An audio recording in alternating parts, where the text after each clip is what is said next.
The title sounds bad, but here's the context. 8 months ago, our oldest brother, 28-year-old male, was jumped from behind and stabbed 13 times and cut up by 3 men after he left a grocery store on his way home from work. He nearly didn't make it and spent 4 months in and out of the hospital. They stole his phone, wallet, everything he had on him, and took the car as well. Skipping all the legal stuff, so far, only one of the men responsible has been caught when he tried to pawn some of my brother's things. After my brother got discharged from the hospital, he moved back in with our parents. All 3 of us kids are living with our parents at the moment. My sister is a 20-year-old female, I'm a 21-year-old male, and obviously my brother is 28 years old. Due to what happened, my brother developed post-traumatic stress disorder and has been diagnosed with post-traumatic stress disorder. It was so bad that he couldn't allow anyone to walk behind him at all. He didn't even want to leave the house. I have to say that my brother is doing very well, or was doing well, up until my idiot sister. He is going to therapy, no problem taking his meds, and like I said, he has been doing very well to the point that he doesn't completely freak out when someone is behind him, and he has been able to leave the house. Although he still completely avoids grocery stores at the moment, and sometimes still hyperventilates if we have to stop somewhere at night, but he is working on it and is getting better. I have to give it to his therapist. That lady is amazing. She has even helped the family and his girlfriend understand better and given us the knowledge and tools to assist my brother better. This is what happened. A little more than a week ago, my brother came home around 8 p.m. after visiting his girlfriend. My idiot sister thought it would be a good idea to hide behind the front door in the dark and jump on my brother from behind when he entered the house. I didn't witness everything, and I have pieced everything together from what I did see and what I was told. My brother freaked out and slammed my sister against the wall, choking her and punched her repeatedly. I don't know how many times he punched her, but my sister has a broken nose, busted eye socket, swollen face, and some bruised ribs. All we heard that night was screaming and me and our dad running downstairs, seeing my brother having my sister against the wall choking her. I only saw 2 punches out of all the punches. It took me and my dad to restrain my brother and get him to calm down. My sister is currently looking like a red balloon. She was taken to the hospital. Nothing more serious other than the injuries said above. I don't know if there will be any legal troubles for my brother, but nothing has happened so far. We all gave our statements, even my brother, but he doesn't remember much. He remembers walking into the house and then blank, according to one of the police officers, they don't believe charges will be filed, but will be in touch. My brother has been holed up in his room since last week after the incident, only leaving for necessities. All the progress he has made over the last couple of months seems to just be completely gone. He is basically the same as he was the day he left the hospital. I overheard my sister in the living room this morning on the phone. I don't know who she was talking to, but all I could hear from my sister is her complaining about being hurt. I understand, but I got pissed off when she called our brother a monster. That is when I told her she got what she deserved and she should be glad that we were there to actually help, because things could have been a lot worse because of her idiocy. She caused her own pain. She caused our brother to relive something that almost took his life, and she is complaining and calling him a monster. I told her the only monster I see was her, for even thinking that what she did to our brother after she knows what he went through is okay to do, and then actually do it. I just shouted she should not expect any sympathy from anyone in the family after the shoot. She pulled, and she is lucky our parents haven't kicked her butt out yet. My sister just went to her room and has been in her room the whole day. I can occasionally hear crying through the wall between our rooms. My parents are pissed at me and called me a jerk for blowing up on my sister. They already had the conversation with her, and I should have stayed out of it. My sister was just blowing off steam with one of her friends over what happened, and I had no right to say anything I did to her. To add, before someone calls my brother hurtful again, Before all this happened, he was a kind, caring person, always a smile on his face, that has never gotten in a physical fight before outside of a boxing ring. I'm not asking on my brother's actions by mine, but if you want to weigh in on my brother's actions, please ask yourself this question first. You get attacked by 3 men, stabbed 13 times, cut up and beaten from behind, and then have someone jump on you from behind not even a year later and see how you would react in that situation. I don't know what went through his head at that moment, but I can tell you it wasn't, "Ooh, my sister is jumping on me" as a joke. It was something like, "I'm getting attacked again. I have to protect myself." Now, for a few comments before the update. Comment 1. Not the idiot. Your sister's prank was beyond insensitive. It was outright dangerous, given your brother's post-traumatic stress disorder. While your reaction was strong, it was a result of the distress and frustration caused by your sister's actions. Your concern for your brother's well-being is clear, and your emotional response was a reflection of that. Comment 2. Not the idiot. She decided to essentially jump scare someone who has post-traumatic stress disorder from being jumped and almost unalived. Is she stupid?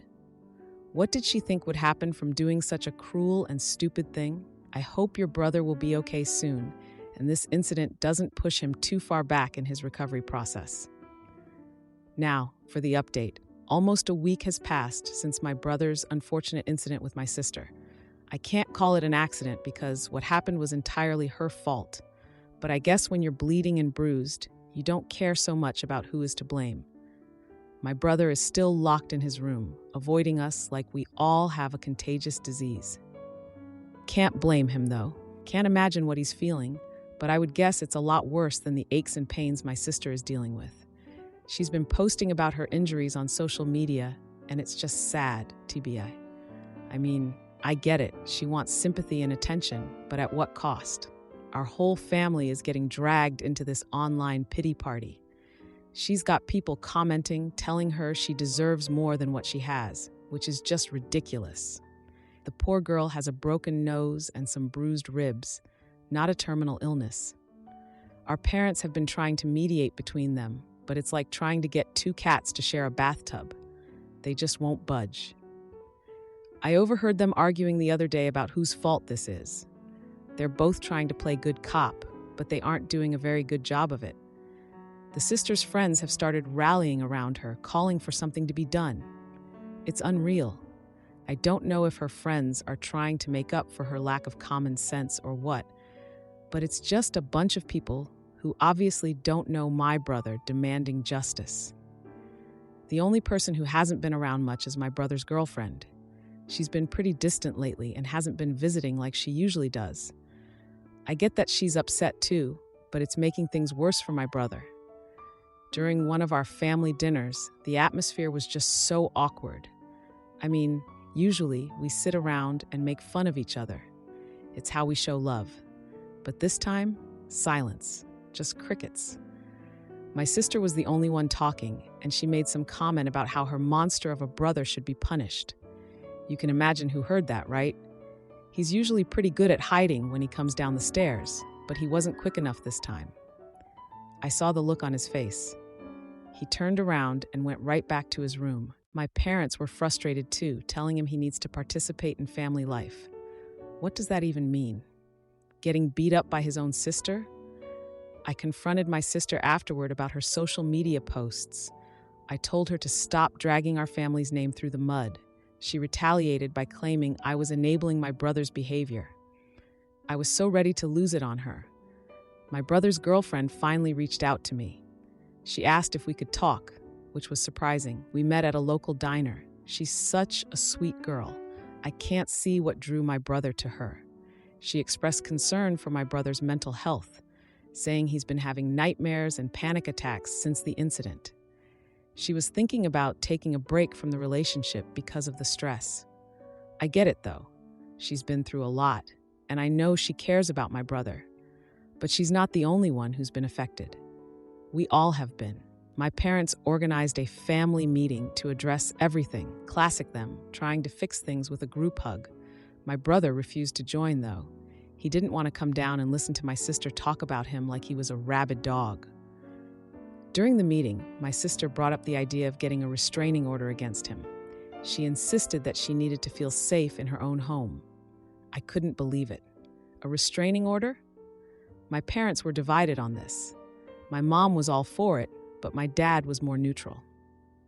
What was he supposed to do? Take sides? My brother's girlfriend suggested we all go to a therapist together. It's not a bad idea, but my sister made it clear she still felt unsafe. They scheduled a therapy session for next week. I noticed my brother had a new anxiety medication, but was hesitant to take it. I can understand why. After everything that's happened, I wouldn't want to take anything that could mess with my head. My sister's friends started pressuring her to take further action against him legally. I confronted her again, telling her she was only escalating the situation. She accused me of not caring about her injuries and only supporting my brother. The tension between us was so thick I could cut it with a knife. We had a shouting match. My parents had to intervene to calm us down, but it didn't help. The damage was done.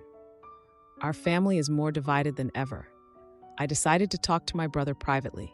He opened up about feeling guilty and that he had been researching PTSD support groups online. I can't say I'm surprised. He needs to talk to someone who gets it. He can't keep bottling this up. It's not healthy for anyone. Edit. My parents have been trying to play both sides, which isn't helping anyone. My mom thinks my sister deserves more support, while my dad is trying to keep the peace. My brother's girlfriend is worried about his mental health and suggested he sees a therapist alone, which might be a good idea. Am I the idiot for refusing to attend my family's holiday gatherings after they excluded me from my grandmother's birthday cruise? Am I the idiot for refusing to attend family events after being excluded from my grandmother's 80th birthday cruise? Am I the idiot for refusing to attend family events after being excluded from my grandmother's 80th birthday cruise? I, 26-year-old female, have 2 kids, 4 years old and 6 months old, with my boyfriend, 34-year-old male, and we've been together for about 5.5 years. When I was 19, I moved about 9 hours away, and once I had kids, I started going back to my hometown for the holidays so my grandma and my family could see my kids. Last year, I didn't make it home as I was 35 weeks pregnant and graduating college. My grandma turns 80 next year, and my family decided to go on a family cruise to Alaska. And my partner and I are the only ones not invited. I found out about the cruise from my uncle, who lives about 30 minutes away from me, last December, and that I was not included. I texted my sister and my aunt about how I was hurt that I wasn't included and what the deal was. No answer, so I called my grandma. She was very vague about the whole thing, and I guess it was a surprise for her birthday, which I did not know. If I had, I never would have said anything to her. Anyways, my aunt and sister eventually tell me that they were just waiting until after Christmas to invite me and that I was included. Well, Christmas came and went, and I never received any information on it. At my graduation baby sprinkle, my aunt tells me, well, instead of the family cruise, we are going to send you on a Disney cruise when your new baby turns 4. Which I thought was weird because how does that equate to the same as a family cruise? Also, I can afford to send myself and my family on our own Disney cruise if we wanted to do that. I literally took my family to Disney World earlier that October. I recently went back home so my family could meet the new baby, and the cruise gets brought up multiple times. Now the excuse is, well, this just isn't a cruise for kids, which again is weird because I've gone on vacation without my kids, and if they wanted an adult-only cruise, that's fine. I could make that work. The whole situation is weird and hurtful, and I am convinced my family does not like me. They love me but do not like me. I just wanted to tell them I'm not coming to Christmas. To add, since a lot of people are confused, I am going to give a better timeline. My baby is currently 6 months old. I was 35 weeks pregnant with her when I found out about the cruise. The cruise isn't until 2025, and the baby will be around 18 months old. If it was an adult-only cruise, I would 100% respect that, and I would find childcare, or I would not go. But I believe that should be my decision to make. Even if it wasn't adult-only, I probably still wouldn't bring an 18-month-old and an almost 5-year-old on the cruise. I might, but I probably wouldn't. It would depend on a lot of things. But again, I feel that should be my decision. No, I do not dump my kids on other people or take advantage of any extra help. Also, no, my kids do not have terrible behavior. They are very normal and do age-appropriate things, but I am a very active parent. I don't let things slide, and I discipline when necessary. They have never destroyed or ruined anything. Neither have I, and I do not owe anyone money. Also, as some people think this is relevant information and I do not, I'll put it here anyways. This is my mom's side of the family. My mom and dad are divorced, and it was a terrible divorce. They do not speak. Secondly, the only people that currently speak to my mom are me, my uncle, and sometimes my grandma. The reason my family and my mom don't speak has nothing to do with me or this cruise or why I wasn't invited. Yes, my sister and I have the same mom. Also, my family is not discriminatory. They love my partner and they love my kids, and they do not care they are mixed. Almost forgot, I do not expect anyone but me to pay for me or my family partner on this cruise. Now, for a few comments before the update. Comment 1. Send out a group text to Grandma saying, "Hey Grandma, sorry, I won't get to see you for your 80th. We would have loved to come, but we aren't invited. Grandma, would you like to come and spend Christmas with my little family? We would love to have you with us to celebrate your belated birthday. Our treat for the ticket." Comment 2. I mean, if they don't include you in family events, why should you feel obligated to come to others? Also, are you involved with your family? Are you an active member in the relationship? Because otherwise, why would they invite you? Now for the update. 3 days after the last family visit, my sister hits me up asking if I'm planning to come for Christmas. Like, seriously? I was already unsure about it all because of that cruise drama, and her text just added to my frustration. The tone was so casual, like she has no idea how hurt I feel. Anyway, I decided to reply, saying I'm not sure if I want to come, considering all the hurtful comments about the cruise. Like, come on, I can't just forget about that. She texts back saying it was never meant to hurt me and insists it was just a family decision. I mean, I get that, but it's not about being included in everything. It's about respect, you know? So I had to clarify that to her. I shared all this with my boyfriend, who said I should just reach out to Grandma directly for some clarity. I felt hesitant at first, but figured whatever, I'll call her later that day. So I did. And during the call, she brings up the cruise again, saying it's an adult-only event and insists it's for the best. I mean, what does that even mean? I felt sidelined but kept my cool, explaining that I can arrange childcare if needed. She was just like, "It's too late to change plans now." So I hung up, feeling exasperated and unheard. I talked to my boyfriend about it again, and he encouraged me to stand firm on my feelings. So I decided to send a group message to the family, addressing my concerns about feeling excluded. I was super clear about it, saying I feel left out and asking for open communication moving forward. My sister replied, saying the family loves me and that it was never meant to exclude me. Like, okay, but what about before? A day later, my aunt messages me about a family dinner planned for New Year's Eve. I was considering skipping it, but I felt obligated to attend for the kids. At the dinner, there was just this weird tension in the air as the family talked about holiday plans. My sister and aunt kept whispering and exchanging glances throughout the evening. After dinner, I confronted my aunt about the cruise again, seeking some clarity. She just deflected the question, saying it's too complicated to explain. So frustrating. I walked away, feeling the same exclusion as before. The following week, my mom called to check in, and I mentioned the dinner.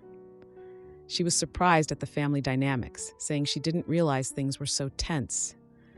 Christmas was creeping closer, and my family kept pressuring me to confirm my attendance for the holiday gathering. I finally decided to send a text saying I won't attend Christmas this year. My sister called me, upset, insisting that I'm ruining the family's holiday spirit. It was just so typical. The family then had a group chat discussing my absence, which I overheard through my partner. I was just done at that point. As New Year's approached, my sister threatened to cut off communication if I didn't attend family events. I was really thinking about what cutting ties would mean for me and my kids. To answer a few questions, I didn't want to cause a rift and tried to be direct about my feelings. The family has a history of excluding me, which is why I was upset. I felt pressured to prioritize their feelings over my own. I'm considering the impact of distancing myself on my kids and myself. Am I the idiot for walking out on my boyfriend after he called me selfish for not wanting more kids? Am I the idiot for walking out on my boyfriend after he demanded we have a child together? Am I the idiot for refusing to have more kids with my boyfriend and walking out of a diner argument? I am 26 years old, but I have never in my life felt young. I am a mom. I have 3 kids ages 6, 5, and 4. I got married when I was 19, and my ex-husband was 29 at the time. Right after I gave birth to my youngest, we separated and later divorced due to his abuse of me. I was scared it would eventually be my babies too. It was the hardest thing I've ever done in my life, but it was the best thing for them. That was 4 years ago, and since then, I have been living pretty decently for myself. My children and I live in a house in my dream city. I have a wonderful job. I am a nurse now with a bachelor's degree, and I am so happy. Happier than I have ever been. I have friends and reconnected with my dad, who my children were never allowed to meet. They love him, and my dad teared up when they called him Pop Pop for the first time. I recently met this man. Let's call him John. John is 28, very charming, so nice, great job, and was fine with me being a mother, which is very rare for men my age. This was so important to me, as my children are the most important things in my life. He himself has 1 child, 7 years old. We have never met each other's children. We decided we would wait 1 year before that. We've been going out for about 10 months already. It's getting closer to the time, and the other day we were talking about what we think about the future and things like that. The topic of marriage and children came up. I told him I am not opposed to getting married again if it made sense, but I definitely do not want any more children. I explained this because 1, purely the cost. 2, I am tired of being pregnant. I was basically pregnant for 4 years straight and had high-risk pregnancies all 4 times, 1 resulting in a miscarriage. And 3, my kids are older, and I know it's not uncommon to have siblings 6 to 4 years apart, but I'm done with the baby stage. I just now feel like we are getting out of it. John was very upset. He told me he imagined having a child with the person he married, even if he does already have one. He said it was important to him. I asked him in this scenario, if it is me, that means we will have 5 children, and asked if he was fully prepared for that. He said it's not uncommon and was offended I suggested that. He ended up telling me that basically not wanting another kid is a deal breaker to him. I said, fine, that really sucks, but I definitely will not be changing my mind. I make really decent money as a nurse, but 5 kids is just so much. He ended the conversation by telling me, I don't know why you care about the money so much when your ex pays you child support anyway. He told me that not wanting a kid with him means that I wasn't that serious in the first place. So am I the jerk for this? Not wanting another kid? Are more kids that important to people who already collectively have 4? Now, for a few comments before the update. Comment 1. Not the jerk. It was not a jerk until he used the never loved him manipulation. 1. You barely know him. 2. How did that work out for the mother of his current kid? Does he have 50-50 custody? Does he even know if your combined kids get along? Shouldn't that be a consideration before potentially adding another kid to the mix? Most people, once they get past the toddler years, never want to return. I hope you have your birth control on lockdown. He sounds like someone who would accidentally get you pregnant. Comment 2. Not the jerk. You are just incompatible. You have had 4 pregnancies and 3 children. Each woman is different, and you had high-risk pregnancies. If it is important for him to have a child, then he needs to be someone who wants children. He cannot just try to manipulate you into having one. I would have told him, if you are so desperate for children, go have one yourself and see how that feels. Now, for the update. It's been 2 days since the convo with John about having more kids. Not that I'd made up my mind on that one, but still. He texts me and asks to meet at this local diner to talk. I sigh, thinking this is going to be a long, drawn-out thing, but I agree. thinking maybe we can clear things up in person. You know how it goes. At the diner, I feel the vibe right away. It's just off. And I don't mean the food. I mean, right from the start, you can feel the tension. I get there first, and I'm trying to act all chill, scrolling through my phone, but my heart's racing a bit. John shows up late, looking like he just got off a roller coaster. No, hey, how are ya, or anything. He's just all about getting back to this kid conversation. He sits down, and the first thing he says is that we need to find some common ground on this kid thing. I'm like, bro, can you at least ask how my day was? So I try to explain my reasons again for not wanting another child. You know, financial stuff. The last pregnancy was rough. I just got my life somewhat stable. But he just dismisses everything. Says I'm being selfish. Selfish? Really? I feel my patience wearing thin at this point. Not that I'm usually a short-fused person, but come on. We get into it, and I mean really into it, over how important family planning is. He starts accusing me of not being serious about our relationship. I'm sitting there, trying to keep my voice down because the other diners are starting to stare, and I'm like, I've committed to my kids. I'm not just going to throw away what I've built for my own little family. I tell him about my financial stability and how I've worked hard for a stable home life for me and my kids. And he's hitting me with this. He tells me he feels like he's being pushed aside in my life. And I'm like, dude, I've got 3 little ones home with me every night. I can't just pack up and leave them to go on romantic vacations. We're not even at that stage yet. He keeps on, and it just escalates. Other diners are definitely noticing our loud voices, and I'm cringing at the thought of someone recording this and putting it on TikTok. So I decide this isn't going to work. I just want to avoid further embarrassment. I get up to leave the diner, and he calls after me, demanding that I don't walk away. I ignore him. I walk to my car and get inside, and he suddenly appears at my window, knocking on the glass like a kid who lost his mom in the grocery store. I roll my window down just a bit, and he's like, "Are you breaking up with me?" I'm not breaking up with him, but I tell him I need space to think. He insists that if we can't agree on kids, then we shouldn't be together. I put the car in drive and take off, feeling this mix of relief and anxiety. Like, did I just dodge a bullet or drive right into the path of a train? Later that evening, my dad calls. He's like, "Hey, come over for dinner. I want to catch up." I take the kids to my dad's house, needing a distraction. Honestly, I need to get my mind off things. At dinner, my dad starts talking about family dynamics and relationships. I'm like, wow, thanks for the therapy session, Dad. I share my recent conflict with John, mentioning our disagreement about kids. My dad seems a bit concerned, suggesting I need to think carefully about it. The kids are lively and keep the mood light during dinner, which I love. After we eat, I help my dad with the dishes while the kids play. I accidentally break a dish, and my dad brushes it off, joking about how I should be more careful. We gather in the living room after that, and my brother visits with his wife. They announce they're expecting a second child, and my dad is just over the moon. I force a smile, feeling the weight of my situation. I'm happy for my brother, but man, I can't help but feel the pressure.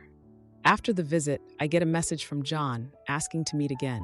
To answer a few questions, my divorce was finalized around 4 years ago, and I've had full custody of my kids since then. The father of my children is not involved in their lives, and they don't have any contact with him. My children are 8, 6, and 4. I live in a 3-bedroom apartment. My older 2 share a room, and the youngest has her own. I'm pretty good at juggling my work schedule around their needs. My sister helps too. John has 1 child, a 6-year-old daughter, with an ex-girlfriend. He has joint custody. They share a physical custody schedule, so his daughter is with him half the time. If you like this video, you'll probably like these too. Also, while you're here, please consider subscribing. It's your support that keeps this channel alive and allows me to make better and longer videos. Have a great day.